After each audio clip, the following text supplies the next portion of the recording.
ఒక హోంమంత్రి మహిళ అయి ఉండి కూడా మహిళలకి రక్షణ కల్పించలేని దౌర్భాగ్య స్థితిలో మనం ఉన్నాం. ఆమె హోంమంత్రి పదవి తప్ప అన్నీ చేస్తుంది. ఆటలాడుతుంది, పాటలు పాడుతుంది, డాన్స్ వేస్తుంది, అని కూతలు పెడుతుంది. అమ్మ, నీకు ఇచ్చిన పదవి హోంమంత్రి అమ్మా, ఆడవాళ్ళకి రక్షణ కల్పించమ్మా. ఎవరైనా తప్పు చేస్తే వాడు ఎవడైనా కూడా వాడిని శిక్షిస్తే రెండో తప్పు అనేది జరగదు అంటే దానికి ఆమెకి టైం లేదు. అలా అంటే ఆమె ఇంకో ఆమె మంత్రి ఉంది. ఆ మంత్రి పిఏ మీకు ఉద్యోగం ఇప్పిస్తాను, నాతో వస్తావా అని చెప్పి ఆడవాళ్ళ జీవితాల్ని నాశనం చేస్తుంటే ఆ మంత్రి పట్టించుకోకుండా జీవితాలు నాశనం అవుతుంటే చూస్తుంది. ఇంకో ఆవిడ ఉంది, సవిత, అనిత, సవిత, సంధ్యారాణి, 3 ఎస్లు. ఎస్. సో ఈ ముగ్గురు మంత్రులు అవ్వటం మహిళలుగా మన దురదృష్టం అని చెప్పుకోవచ్చు. ఎందుకంటే మహిళా మంత్రులు ఉంటే మహిళలకి సంక్షేమాన్ని అందించాలి, మహిళకి భద్రతను అందించాలి, మహిళకి రక్షణ కల్పించాలి, మహిళా సాధికారత దిశగా పనిచేయాలి. అలా చేయని ప్రభుత్వాన్ని నిలదీయాలి. అది వదిలేసి ఈరోజు టింగు రంగా అని చెప్పి చంద్రబాబు నాయుడు గారిని తీసుకొని ఈ మంత్రులు మహిళా దినోత్సవ వేడుకలు అంటూ ఈరోజు ఒక డ్రామా చేస్తున్నారు. మీరు అందరూ చూస్తారు. అసలు కూటమి ప్రభుత్వానికి, ముఖ్యంగా చంద్రబాబు నాయుడికి, అనితకి, సవితకి, సంధ్యారానికి మహిళా దినోత్సవ వేడుకలు జరిపే అర్హత ఉందా అని అడుగుతున్నా. ఎంత సిగ్గుచేటు చెప్పండి. ఈరోజు రాష్ట్రంలో 6 ఏళ్ల అమ్మాయి నుంచి 60 ఏళ్ల ముసలిదాన్ని వరకు రేప్ చేస్తున్నారు, దాడులు చేస్తున్నారు. వాళ్ళ అధికారాన్ని ఉపయోగించి లొంగ తీసుకొని వాళ్ళ జీవితాలు నాశనం చేస్తుంటే ఈరోజు ఎవరైతే కంప్లైంట్ ఇస్తారో ఆ మహిళల మీద కేసులు పెడుతున్నారు తప్ప తప్పు చేసినా తప్పుడు వాళ్ళ మీద కేసు పెట్టకుండా వాళ్ళకి మళ్ళీ కొమ్ము కాస్తున్నారు. వీళ్ళ మహిళా దినోత్సవం చేసి మహిళలకి మంచి చేస్తామని చెప్తే ఈ రాష్ట్రంలో ఉండే మహిళలు నమ్ముతారా? ఈరోజు అధికారంలోకి వస్తే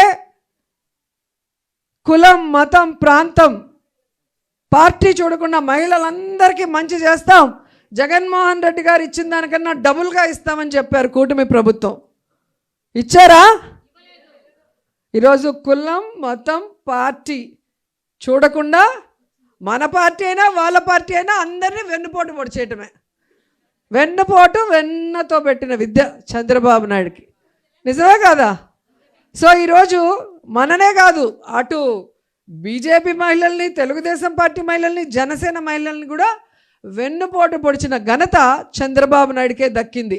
అలాంటోడు ఈరోజు మహిళా దినోత్సవ వేడుకలు జరుపుతున్నారు అంటే ఎంత సిగ్గుచేటో ఒకసారి మనం అందరం కూడా ఈరోజు గుర్తొచ్చినాయా యాక్ట్లు, ఏంటది నోటీసులు, ఇప్పుడు ఈరోజు గుర్తొచ్చినాయా? ఈరోజు మేము ఏం చేసినా పద్ధతి ప్రకారమే చేస్తున్నాం, అది మర్చిపోకూడదు. పద్ధతి ప్రకారమే మేము చేస్తున్నాం, పద్ధతి ఉల్లంఘించి ఎక్కడ మేము చెయ్యం.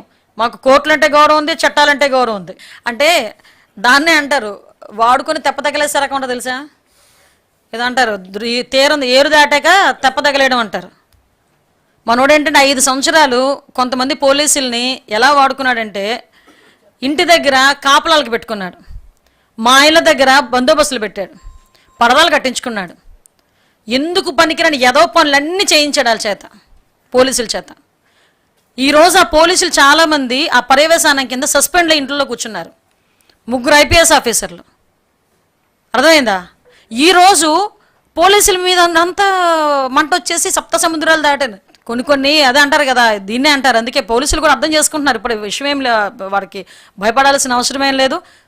నువ్వేం చేసుకోవాలనుకుని చేసుకో, మేము ఇప్పుడు అధికారంలో ఉన్నాం, మేము చేసే దాని గురించి భయపడిపోయి పోలీసుల మీద 7 సముద్రాలు దాటి మేము పెట్టుకుంటాం, అలా పట్టుకుంటాం, ఇలా పట్టుకుంటాం. ఒకటి మాత్రం క్లియర్గా చెప్తున్నాం, ఎన్డీఏ గవర్నమెంట్లో ఎవ్వరూ కూడా ఒక కార్యకర్త కూడా చట్టాన్ని ఉల్లంఘించి పనిచేయడు.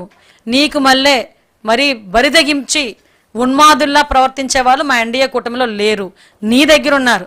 నీకు చెప్తున్నా, సోషల్ మీడియాలో నోటుకొచ్చినట్టు మాట్లాడి ఎలాగైనా ఒక పిచ్చ ఆనందం పొంది, రాక్షస ఆనందం పొంది, నేను ఎక్కడో కూర్చుంటాను, ఎక్కడో ఐడి పెట్టి నేను ఎక్కడో కామెంట్ పెడతాను, నన్ను ఎవడు ఏమి చేయలేడులే అనుకుంటే వాళ్ళకి చెప్తున్నా సప్త సముద్రాలు దాటున్నా కూడా మిమ్మల్ని పట్టుకుంటాం. షూర్ అండి, తప్పకుండా. ఎందుకంటే నేను ఏమంటానంటే, నేను ఇందాక కూడా మళ్ళీ అన్నాను, ఇప్పుడు కూడా చెప్తున్నా, నిజంగానండి ఎవరైనా తల్లిని చెల్లి గురించి ఎవడైనా మాట్లాడితే అనకూడదు, కానీ కాళ్ళు చేయిలు పని చేయనివాడు కూడా పౌరుషం వచ్చింది. తల్లి గురించి చెల్లి గురించి ఎవడైనా తప్పుగా మాట్లాడితే కాళ్ళు చేయిలు పని చేయనివాడు కూడా కోపం వచ్చింది. మరి ఈయనకి ఎందుకు కోపం రావట్లేదో జగన్మోహన్ రెడ్డికి నాకు అర్థం కావట్లేదు.